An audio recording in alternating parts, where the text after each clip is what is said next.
Hi guys, welcome to the channel. It's been a while since I've done a video, and I was on holidays for a bit, didn't get one done. Unfortunately, the weather was a little hot. There was some stuff to do, but wanted to relax a little bit. Getting back into it again, and I was out today just shore fishing for a few hours. I didn't catch that much. I was throwing a Ned rig with a TRD. I was throwing some spinner baits, and what else did I get out there? Oh, chatterbait with paddle tail. So wasn't a whole lot going on. Didn't catch very much. I caught a gigantic rock bass, and I caught a pretty decent sized sunfish today. A couple of small largemouth, but nothing worth big fish. But I did notice one thing though, and a lot of things that are coming up. People, they see all these weed patches starting to develop in the water, especially on the shorelines around docks and things like that. And one of my favorite things to do, which I got into a few years ago, was flipping a bait with a weight into those patches of weeds, get through that cover, and get that fish to bite, and then just haul it out and bring it back to the boat. So I'm going to show you some baits that you can buy at your local stores. Some I've picked up at different places, but most of them are at the local tackle shop and everything. So a few things. So right now, actually what I'll do is I'll show you the rod. So unfortunately you can't really buy this rod anymore. It's Bass Pro crank and stick. This one is medium heavy action. I paired it up with a Zeta from Abu Garcia, put some real grips on, and put some red Cajun power line on there just for show more than anything. I like the red, but I will put some fluorocarbon on it later on. So this is the setup. Right now, this isn't usually the standard hook that I use.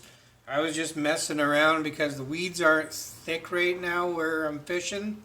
So I put a different hook on. And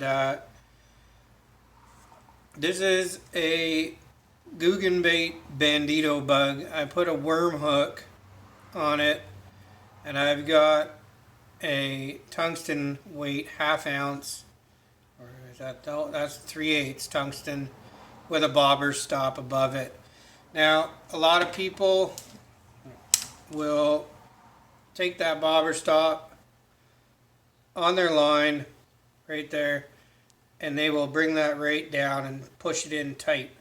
I don't like to do that. I like to leave a little bit of play just for that weight when the bait is falling in the water.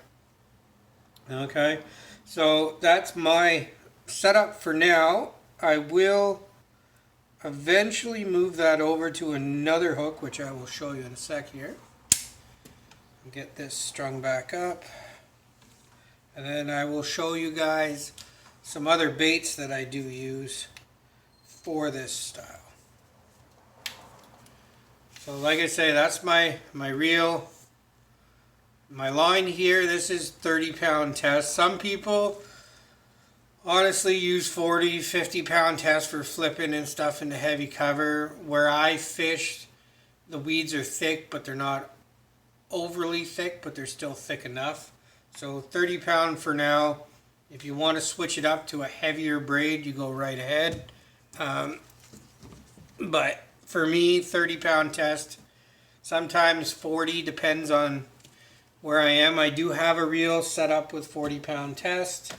Have been using Bass Pro Hyper Braid for a couple years. I do like it. So, but I'm going to show you some other baits here. I got the bag. This is the Max Scent Hog. This one here is Watermelon Candy Creature Hog. So as you can see right here, it's got some nice sparkle to it. It's got that Max Scent infused inside the bait, which releases when it's in the water. So it gives that nice come and get me bait. Another one that I do have here that I can use, and I've seen a lot of people use, which I've jumped on board for, is the Strike King Rage Bug. This one here is a green pumpkin with black flake. I do have it in white. I also have it in black and blue. And I also have it in green pumpkin red flake. Now the nice thing about this is the appendages you can break apart. As you can see, and the little appendages here you can take off. They have a coffee smell to them, which is nice. So it doesn't have that same power bait like everything else, so it's different, which is nice. The other one that I have here, which I have in different colors too, is a Berkeley power bait, which is the Fatty Craw. Okay, I have this one in different colors also. This is a nice flat bait too, so even if you wanted to try and skip it with a jig, you can still do the same. Okay. The other bait that I got, this is brand new on the market this year from Yamamoto.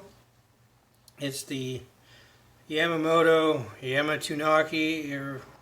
It's got a little beaver tail kind of thing. It's a thick piece of rubber. It's heavy on its own, so this you could probably flip into cover by itself just with a hook. Okay.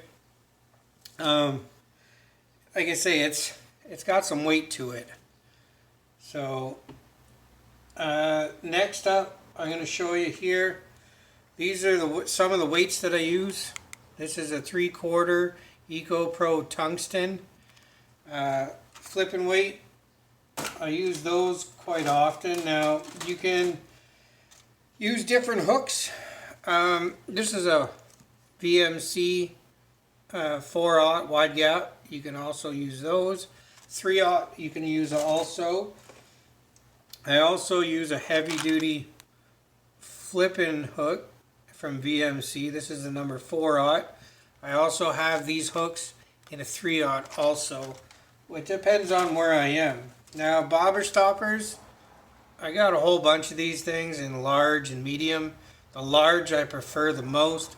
You can get Pro Peg bobber stoppers, but I don't have any. I ran out. I'm gonna have to pick up some more. So, but these are what I use to flip into that heavy cover and pick those fish one by one. Sometimes you miss them, but man, I'm telling you, when they hit on those baits, they hit hard, and you reel them in and you jack that jaw, and that fish is coming right to you. And you want that heavier line in most cases for pulling them through those weeds, depending on how thick they are.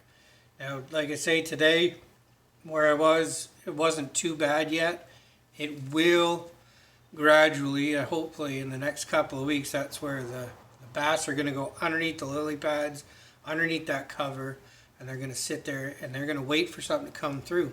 Even throwing a topwater frog, you throw that frog over top of those lily pads and you jerk that frog across the top of those pads on a sunny day, and those fish will come up and grab it, and that frog just goes flying up in the air sometimes, and you know something's under there. Reel that frog in, take your bait, pitch it out there into that where that explosion was. That bait goes through, and that fish will see it come down and grab it, and you pull that sucker in. So I hope this was okay for you guys. Like I say, it's just one of those things that I've learned over the last few years. I didn't really get into it that much, but I was out one day and I tried it out, and I was pulling fish in just left, right, and center. So, and it didn't matter the size; they were all biting it. So I hope you learned something from this. I will try and get out there and do a video when I can, out on the water, doing this technique and getting back to you on it. So tight lines, everybody, and thanks for tuning in. We'll see you out there.